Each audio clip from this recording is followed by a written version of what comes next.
이제 공매도 같은 경우는 우리가 태풍과 같은 순기능이 있어요. 그 사람들이 이제 공매도 때문에 손실 난다, 공매도가 없으면 수익 많이 날 텐데 이렇게 착각하시는 분들이 계시는데, 어차피 공매도 없어가지고 수익 난 것도요 나중에 다 깨먹게 돼 있어요.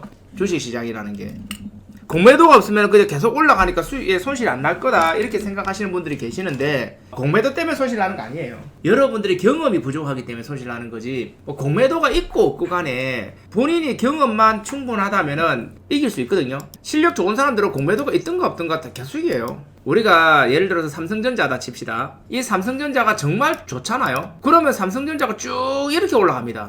진짜 좋은 회사가 있으면은. 그럼 우리가 잡을 수가 없어요. 근데 삼성전자 같은 경우도 이렇게 올라가거든요. 이렇게 공매도에 눌림목을 주게 돼 있거든요. 눌림목. 그래서 주가가 빠질 때도 이렇게 빠지는 게 아니라 이렇게 빠져요. 왜? 투매 반등, 투매 반등. 그러니까 만약에 나중에 공매도가 없잖아요. 없는 상태에서 그냥 붙기 시작하면 반등이 안 나옵니다. 왜? 이 쇼커버링이었거든. 쇼커버링. 그러니까 우리가 기술적으로 매매를 좀 할 줄 아는 분들은 오히려 공매도가 있는 게 더 좋을 수도 있어요. 왜? 좋은 종목에 눌림목이 형성되기 때문에. 우리가 이제 문제 삼아야 될 거는 뭐냐면은 불법 공매도예요. 불법 공매도. 여러분들이 손실 나는 거에 가장 기본적인 거는요, 대출해서 몰빵하고 추격하고 그래서 손실 나는 겁니다. 공매도 때문에 손실 나는 게 아니라 그것 때문에 손실 나는 거예요. 오히려. 그러니까 가장 중요한 게 그거고, 뭐 공매도 같은 경우는 뭐냐면은 이제 주가가 빠지는데도 수익 나는 세력들이 있기 때문에 그래요. 지금같이 장이 안 좋았을 때 그런 공매도 세력들이 득세를 해버리면은 기업들이 도산할 위기도 있기 때문에 아마 정부에서 개입을 한 것 같아요. 근데 너무 과도하게 개입을 하면 안 돼요. 그래서 대부분 보면은 이제 국가가 의도한 대로 약간 움직여요. 저는 그래요. 순기능이 있다 봅니다. 그쵸? 지금 현재 이제 문제가 되는 거는 비차익 공매도. 그러니까 한마디로 말해서 없는 주식을 파는 거죠. 그게 이제 증권사 직원들이 그렇게 해요. 증권사 직원들이 3일 안에, 3결제일 안에만 메꿔 놓으면 되니까 이것들이 부상으로 그냥 갖다 발라놓고 수량만 채워놨는 거죠. 근데 중요한 거는 우리가 이걸 봐야 돼요. 공매도가 있으면은 이렇게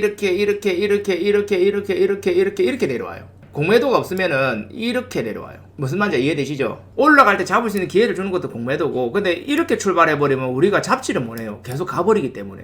눌림이 안 오기 때문에 잡지를 못합니다. 그 내려갈 때도 반등이 안 나옵니다. 쭉 비트코인처럼 그냥 물려버리는 거죠. 지금 현재 이제 코스닥의 급등주랑 코스피랑 약간 비교해보시면 더 좋을 것 같아요. 그래서 여러분들이 공매도에 대해서 불안해 하실 정도면은 매매 접어야 됩니다. 진짜 웃긴 거예요. 그러니까 공매도를 여러분들 왜 만들었는지 아세요? 제가 공매도의 순기능 하나 더 얘기해 드릴게요. 지금 현재 연기금이나 헤지펀드, 기관들, 투신권, 그리고 외국인들 큰 자본들이, 이 사람들이 굴리는 자금력이 어떻게 됩니까? 어마어마하죠. 막 조단위죠, 그죠? 이 기업들이 우리 개인하고 다릅니다. 개인하고 다르게 한번 들어가면은 몇백억씩 들어갑니다. 몇백억, 몇천억씩 투자를 한단 말이에요. 그래서 우리 시장에서 어떻게 했냐면은, 원래 이 사람들 단타를 치는 게 아니라, 그죠? 단타 매매가 아니라 장투 매매를 합니다. 장기 투자, 1년씩, 2년씩 투자를 한단 말이에요. 근데 1년 동안 올라가진 않잖아요. 내려갈 때도 있잖아요. 몇백억, 몇천억씩 들어갔습니다. 손절이 가능할까요? 이 손절을 만약에 해가지고 손절이 나간다. 어떻게 되겠어요? 호가도 무너지면서 엉망이 되겠죠, 그죠? 그러니까 이 사람들은 어차피 장기로 들어갈 건데, 보니까 이 사람들이 잡아가지고 보니까 여기서는 내 고점이고 여기 빠질 것 같아.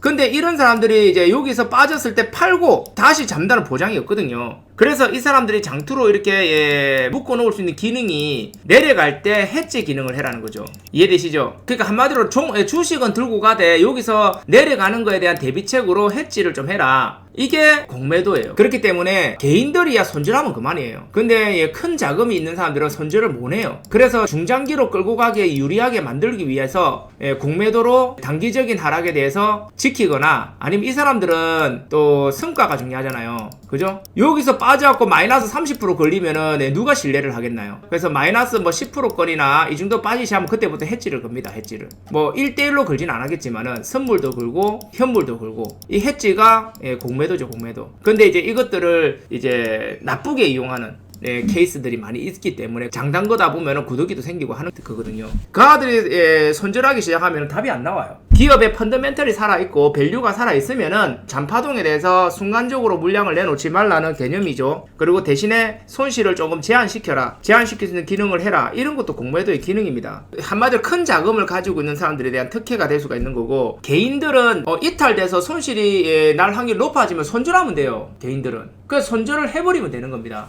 근데 사람들이 그 손절을 안 하니까 문제죠. 중요한 거는 불합리하다 싶으면 안 하면 되잖아요. 하지 말라. 룰이 불합리하네, 안 하면 돼요. 하지 마, 이 새끼야. 근데 우리가 불합리하다고 느끼면서도 하는 이유가 뭡니까? 그럼 본인 욕심 부려서 그런 거잖아요. 예를 들어서 내가 여기서 잡고 있었는데 요런 데 잡고 빠지면 공매도 때문에 빠진다 그래요. 당연히 공매도 들어올 자리인데 요런 데 잡고 빠지면 공매도 때문에 빠진다 그래요. 근데 이걸 반대로 생각하면 공매도 때문에 MSC라는 종목이 공매도 때문에 저점에 잡을 수 있는 영역이 왔다 이렇게 생각하면 되잖아요. 잘 생각해봐요. 아, 이게 공매도가 없었으면 이 가격까지 안 오는데 야, 공매도 때문에 싸게 잡을 수 있다 이렇게 생각해도 되는 부분이고, 생각을 전환을 좀 하세요. 수익 나는 사람들은 아무 소리 안 합니다. 공매도 있든 없든 수익 나는데 뭔 소리 할 게 뭐 있습니까? 본인이 손실 나니까 그 손실 나는 이유를 본인 안에서 찾는 게 아니라 외부적인 것에 찾는 것 뿐입니다.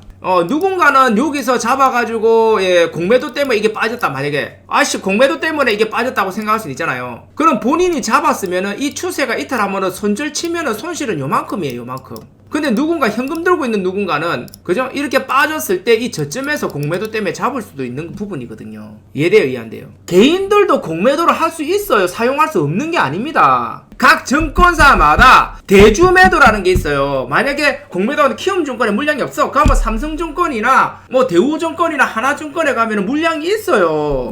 증권사마다 구할 수 있는 물량이 있어요. 지금은 안 돼요. 지금은 여기 제가 지원한데 여기 대주 가능이라고 떠요. 지금은 이제 우리가 법적으로 공매도 금지시켜갖고 대주도 안 돼요. 이번에는 또 키움증권에서 대차거래라는 게 또 있어요. 개인 간의 대차를 연결시켜주는 그게 있어요. 본인이 하고 싶으면 하면 돼요. 키움증권 같은 경우 전문 투자자라 그래가지고 키움증권이 보증을 쓰면서 공매도를 하는 제도도 생겼고요. 증권사에서 장투로 보유하는 종목들이 있습니다. 키움증권이든 뭐든 증권사에서 자기가 장기로 한 300종목 정도 투자를 해놨습니다. 그러면 이게 뭐 예를 들어서 A기업 만주, 뭐 B기업 뭐 3만주 이렇게 물량을 들고 있어요. 그러면은 그 증권사를 이용하는 개미들이 A기업을 이 증권사한테서 빌려서 매도를 시키는 겁니다. 그리고 나중에 나서 올라가면은 손실이고 내려가면 수익이잖아요. 이 증권사의 수량을 빌려서 개인이 매도시키는 거다. 이게 대주매도입니다. 대주매도. 그러니까 증권사에서 이거를 빌려 오는데 대신에 이자가 신용 미수 이자랑 비슷하다 이렇게 되는 거예요. 한 4% 정도 될 겁니다.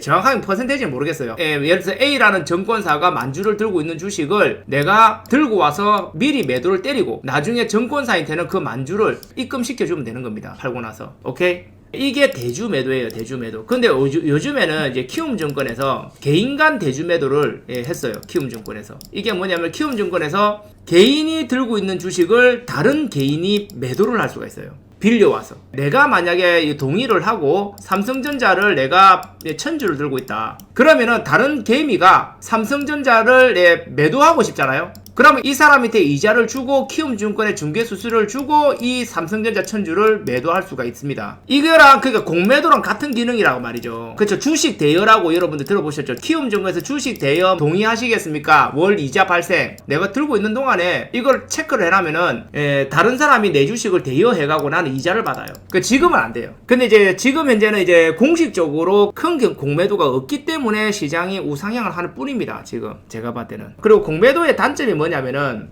대차거래나 이런 건 모르겠는데 일반적인 공매도는 시장가 매도가 불가능합니다. 근데 중요한 거는 저는 이렇게 생각해요. 만약에 공매도가 없다면은 저는 오히려 개인들이 더 큰 피해를 볼 수가 있다. 이번에 여러분들 보세요. 비트코인 1년 한 사람이랑 뭐 주식 오래 한 사람이 누가 손실 컸을 것 같아요? 그것만 딱 보시면 알아요. 제 주변에 비트코인 하신 분들 전부 다 초반에 돈 벌다가 나중에 마이너스 90%씩 다 물렸습니다. 초반에 벌다가. 우리가 또 공매도가 없잖아요. 단타도 못 쳐요. 생각을 해봐요. 주가가 쭉 올라가서 공매도 없으면 이래 올라가지. 이래 올라가거든요. 이 눌림목이 안 와요. 대부분이. 단타든 스윙이든 그 변동성이 없으면 부동산이 되는 거죠. 큰 주식들은.